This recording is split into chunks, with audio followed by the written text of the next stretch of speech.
क्या होता है टोटल फर्टिलिटी रेट? क्यों घट रहा है ये total fertility rate? Subscribe to our YouTube channel and press the bell icon so that you don't miss any important updates related to infertility. नमस्कार, मैं डॉक्टर मनीषा भगत हूँ। मैं एक गायनेकोलॉजिस्ट हूँ एंड लास्ट 13 ईयर्स से इनफर्टिलिटी की प्रैक्टिस कर रही हूँ। हाल ही में एक न्यूज़ आई है जिसको सुन के सब लोग बहुत परेशान हो गए हैं या हैरान हो गए। हमारी इंडिया जिस कंट्री है उसका टोटल फर्टिलिटी रेट घट के जो पहले था उससे 1.9 हो गया है, जो कि ऑल ओवर वर्ल्ड की एवरेज दैट इज 2.1 से क्वाइट लो है। क्या होता है टोटल फर्टिलिटी रेट और क्या इसके घटने से कुछ फर्क या नुकसान पड़ता है? टोटल फर्टिलिटी रेट का मतलब होता है कि एक पूरे लाइफ स्पैन में फीमेल के वो कितने बच्चों को बेयर करेगी।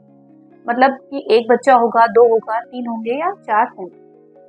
जब हमारी कंट्री आज़ाद हुई थी 1947 में, तो इंडिया का टोटल फर्टिलिटी रेट अराउंड 6 के आसपास था। जैसे जैसे डेवलपमेंट हुई, फीमेल एजुकेशन बढ़ा, इन्फेंट मोर्टेलिटी रेट कम हुआ, वैक्सीनेशंस आए, इम्यूनाइजेशन वगैरह बढ़ने लगा, डिलीवरीज की सहूलतें बढ़ने लगी और मटरनल मोर्टेलिटी डाउन आने लगी, तो फर्टिलिटी रेट भी धीरे धीरे कम होने लगा। तो जो फर्टिलिटी रेट 6 था वो घट के पहले 4 हुआ, 4 से घट के 2.2 के करीब हुआ एंड जो लेटेस्ट सेंसेक्स कहता है 2021 का, वो कहता है कि अब हमारा जो टोटल फर्टिलिटी रेट है वो 1.9 है। एंड जैसे प्रेडिक्शन की जा रही है बाय ईयर 2050 ये घट के 1.3 हो जाएगा। तो इसका मतलब है कि पॉपुलेशन वाइज चाहे हम चाइना को पार कर गए हैं और सबसे पॉपुलेशन वाली कंट्री वर्ल्ड के बन गए हैं, बट 2050 तक हमारी कंट्री में मेजॉरिटी एजिंग मतलब फीमेल मेल्स जो और 50, 60, 70 ईयर्स के हैं, एजिंग पॉपुलेशन इंक्रीज हो जाएगी। क्यों घट रहा है ये टोटल फर्टिलिटी रेट? कभी हमने सोचा है? पहले कहा जाता था कि क्योंकि इन्फेंट मोर्टेलिटी रेट कम हो गया है, मटरनल हेल्थ सर्विसेज हमारी इम्प्रूव हो गई हैं, तो लोग जो बच्चे पहले लोग सोचते थे कि 4 या 5 हैं, उनमें से 1 या 2 बचेंगे, तो इसलिए ज़्यादा पॉपुलेशन होती थी। धीरे धीरे क्योंकि सब चीज़ों में सुधार आया है, लोग 2 चाइल्ड नॉर्म पे आ गए। साथ में फीमेल लिटरेसी इंक्रीज हुई है, उसके साथ ऑब्वियसली फीमेल्स क्योंकि वो पूरा घर देख रही हैं, उनको लगता है कि प्रॉब्ली 1 चाइल्ड इनफ है, क्योंकि इंडिपेंडेंस के साथ आप करियर की तरफ जाते हैं एंड करियर के साथ 2 बेबीज या 3 बेबीज के साथ डिफिकल्टी आती है।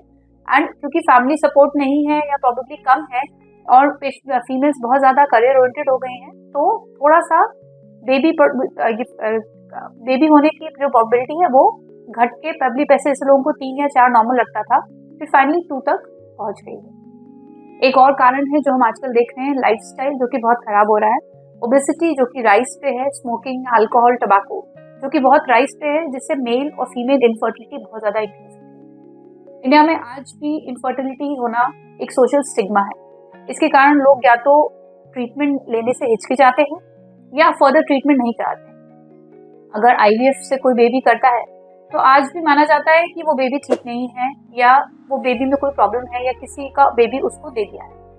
इन सब धारणाओं के होते हुए लोग इनफर्टिलिटी के बारे में डिस्कशन करने से डरते हैं और बात नहीं करते हैं। मेरे पास कपल्स आते हैं जिनकी शादी को 20-25 साल हो गया है एंड 25 साल के बाद वो सोचते हैं कि अब वो आईवीएफ के लिए जाएंगे। एक तो 35-40 के बाद आईवीएफ का सक्सेस रेट भी कम होता है। तो अगर आप इनफर्टिलिटी से जूझ रहे हैं, आपको एक कॉज पता है कि अब आपको बच्चा नहीं हो रहा है, आपने 2 से 3 साल नेचुरल ट्राई भी कर लिया है, तो आपको इनफर्टिलिटी एक्सपर्ट से मिलना चाहिए।